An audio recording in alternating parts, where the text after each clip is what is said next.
And I was very appreciative. I mean, I had the Bobby Moore stand, obviously, was one of the famous players, really. And then they had the centenary stand at the other end, it was the old North stand as such.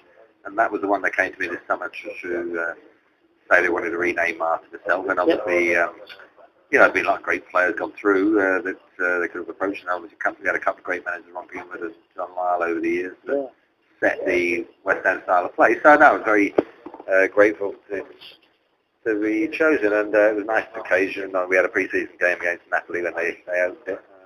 I went to Wolves on Saturday, and they had a Billy Wright stand and a Stan Cullis stand, and Jack Hayward, who invested a lot of money in Wolves. They had it. So, that's something I think the supporters like, because if they've got that historical link to the club, then it's great. So no, it was good.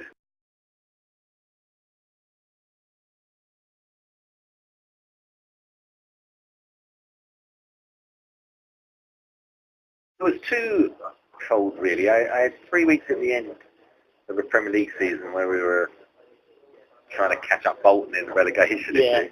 It was weird, actually, because there were 4 clubs got really separated from the rest, and then suddenly Bolton started winning, and then so did West Ham, but we were always about 3 or 4 points behind them. So I came in with about 3 games to go, and unfortunately Glenn Roeder, our manager at the time, had a tumour and collapsed just after a Middlesbrough game. So I was talking about whether 1 or 2 of the younger coaches took over. To bring somebody outside for the last 3 games is going to be difficult. So the managing director and chairman went to see the players, and then the players asked if I would be interested. So I met about 5 or 6 of the senior ones, the older ones, like at the time it was Les Ferdinand, Steve Lomas, really players that been there for a little while, and they, Trevor Sinclair was another one, and they said that they felt they needed someone with a bit of experience, but they thought I could handle it. So I took over the last 3 games. It was fascinating. I mean, we won 2 and drew 1, and so we just got pipped. Unfortunately, Bolton still didn't lose themselves. So we went down.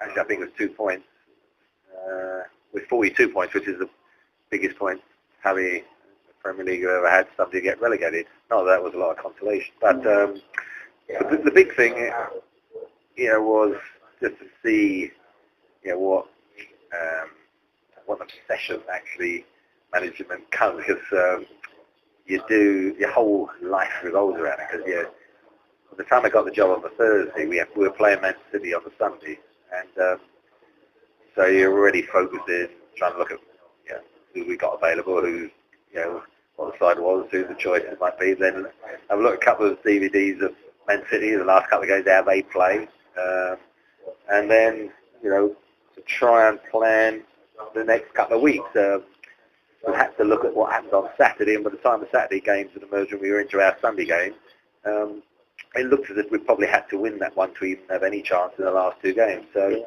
that sort of then impacted on the team we play, or the team I selected, and then the subs I made in the second half. Unfortunately, it turned out okay that we won 1-0. So that took us on to the next game, home to Chelsea.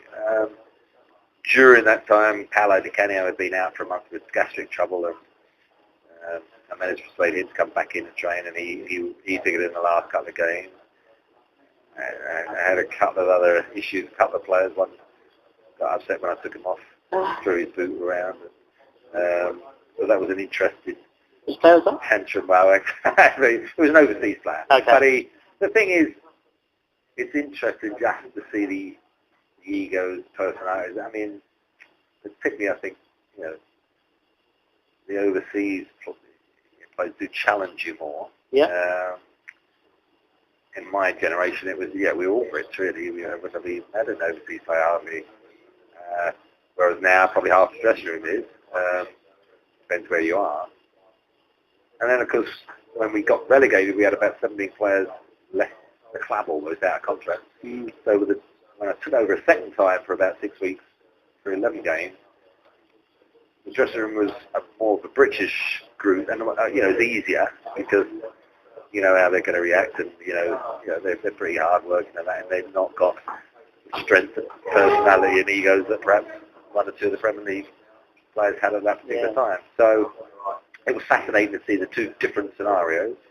And obviously, in the end, it was useful. I didn't know I was going to get the FA job later on, but it was, it's been useful knowledge to see, what it's like at the cutting edge, how different it is, decision makers, dealing with media, players, transfer policies, all the issues behind the scenes. When you got 30 players, there's always one or two got hassle. You got to try and deal with that. So it is really it's a very demanding job. But when things are going well, it's hugely exhilarating. I'm sure when things don't stay long enough to find out how bad. I mean, when we got relegated, that was bad. So we had to deal with so many players leaving, trying to get in. That's about 20 million in the summer to keep us afloat. Luckily, we had some marketed players like Glenn Johnson, Joe Cole, Fred Canuti, Trevor Brooking. We managed to get that money in, enabling us to stay in the championship without the financial problems we might have done if we didn't have players that you could sell.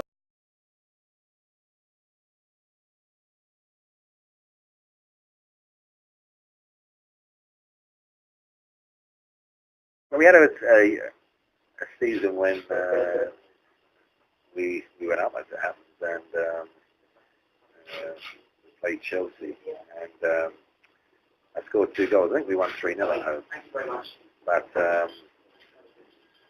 there's an overseas goalkeeper called Peter Barotta, and they were 2 of the best goals I ever scored, both from outside the area. One was on the right foot, one on the left. Was that some of the goals you scored? Yeah, great goal against West Ham once. What's wrong with that one? What? I remember that you scored a great goal when you beat in the league there. Check my manager. I'm just saying that. That goal. I was right behind it. Peter Barotta. You got the memory of Leslie Welsh. Wow. And the other one, just in Hungary. Yeah, the one that took up in the bench. I remember that, 81. Yeah. But no, those 2 goals that day were great strikes. The one Jess talked about was a dream one because it never actually went in the goal till about the last yard. It was always outside the goal but curling in. I knew halfway there it was going to go in, but in fact, Barotta collapsed, didn't he? He collapsed. He clapped the strike. It was very funny. He was a bit of a funny lad, wasn't he, the keeper? But he was he was a lunatic, but he did clap it. You don't get many opposition goalkeepers clap the goal.